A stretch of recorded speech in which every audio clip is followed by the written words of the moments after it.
サリュどうも、今回もやっていきます。今回やっていくのはキャベツを使ったホイコーローです。この時期はもうキャベツが美味しいですからね。春キャベツの何とも言えない甘さと葉っぱの柔らかさ、これがね癖になりますよね。なりますでしょう。実際の四川のホイコーローっていうのはキャベツは使わないらしいんですよね。なんだっけあれ、葉ニンニクを、主に使うんですけど、日本風に、アレンジされたのがこういったキャベツをふんだんに使ったホイコーローで、甜麺醤多めの甘辛い仕立てですよね。ただ今回は、どちらかというと唐辛子、豆板醤っていうのをしっかり使った、辛いホイコーローを作っていこうと思います。それでキャベツは味が染み込みやすくなるように少し潰しておきます。なんでホイコーローでいこうかと思ったかというと、当然ねこのキャベツを美味しく食べたい、たくさん食べたいっていうのもあってね、今回ホイコーローをチョイスしたんですけど、この前ちょうど、レストランにね食べに来てくださったお客さんがね、中華が非常に好きな方で、もし可能だったら動画でホイコーローをやってくれないかと、そういったリクエストをいただいたんですよね。僕もね中華が好きで、そういったねちょうどいいリクエストだったんで、これはすぐできちゃうなって思っちゃったんですよね。はい。あと今回は長ネギは使わないんですけど、代わりというわけじゃないんですけどね、ニンニクの芽が売ってたんで、今回はこれを使っていきます。これね美味しいですよね。味が染み込みやすいように、これも断面を広めにカットしておきます。この次はニンニクと、あと生姜ですねをカットしていくんですが、スライスでももちろん大丈夫で、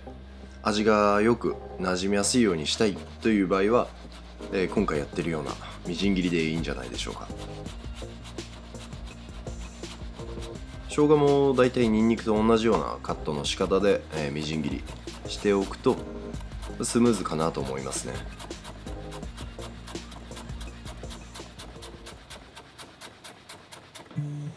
ここで鷹の爪の登場です。鷹の爪はね結構たくさん入れます。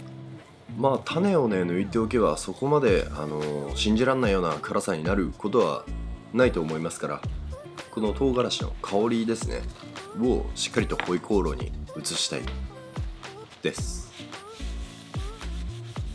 使う肉は豚の肩ロースです。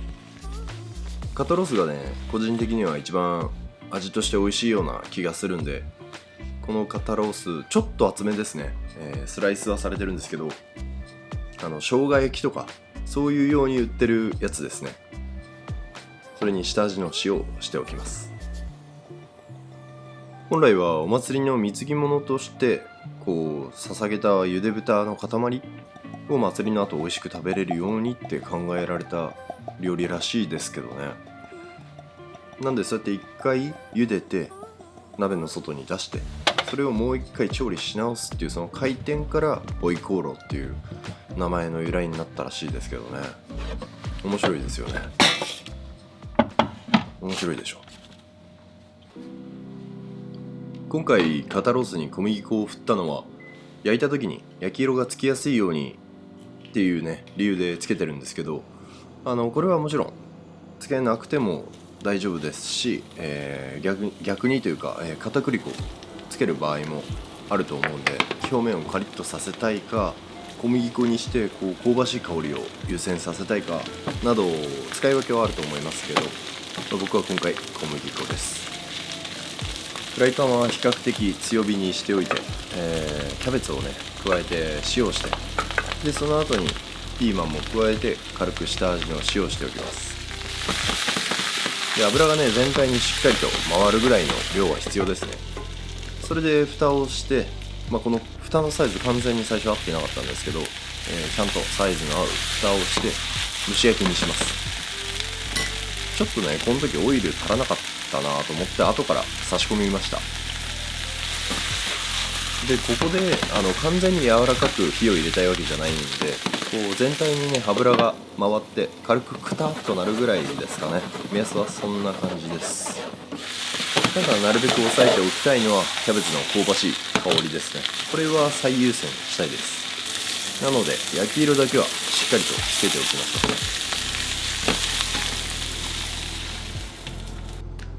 う。で、フライパンの汚れを軽く拭き取ったら、先ほど準備しておいた肉ですね、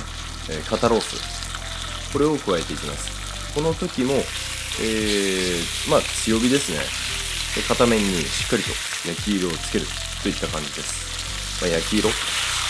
小麦粉の香ばしい香りを出すような感じです。片面にねある程度焼き色がついたら全体にさっと合わせましょう。そして焼けた豚肉は引き上げて、そこからニンニクと生姜ですね、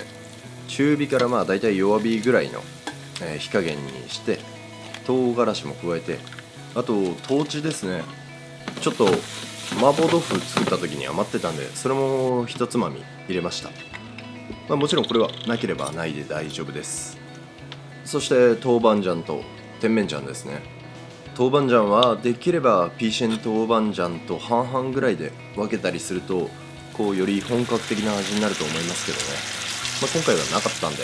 普通の豆板醤だけにしました。ある程度炒めて香りが出てきたところで紹興酒を一回ししておきます。なければ日本酒でもいいんですけど、できれば、紹興酒がいいですね。あとはみりんと醤油でちょっと濃いめの味付けにしておきます。ここにね具材がたくさん絡まるんで、多少ね濃くないと味がねだいぶ薄まっちゃいますから。それで茎にんにくとさっき炒めておいたキャベツ、ピーマン、そして豚肉、これらも合わせて全体にしっかりと味をなじませていきましょう。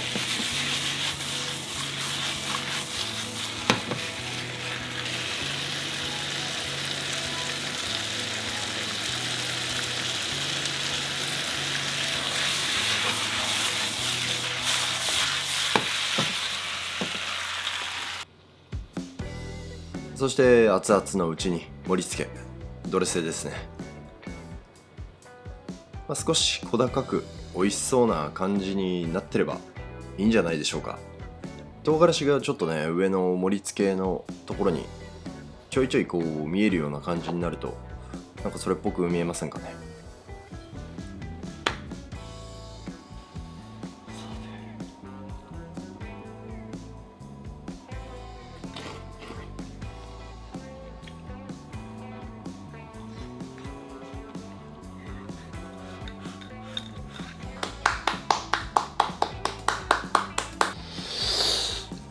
辛いけどめちゃくちゃうまい。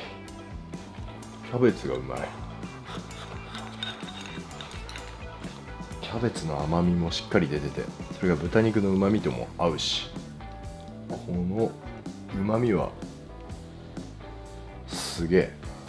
最後のラー油が効いてますね。これ後から辛みがくる。でもうまい。というわけで今回はホイコーローでした。よかったらぜひ参考にしてみてください。それじゃまた次回の動画でお会いしましょう。アビアント。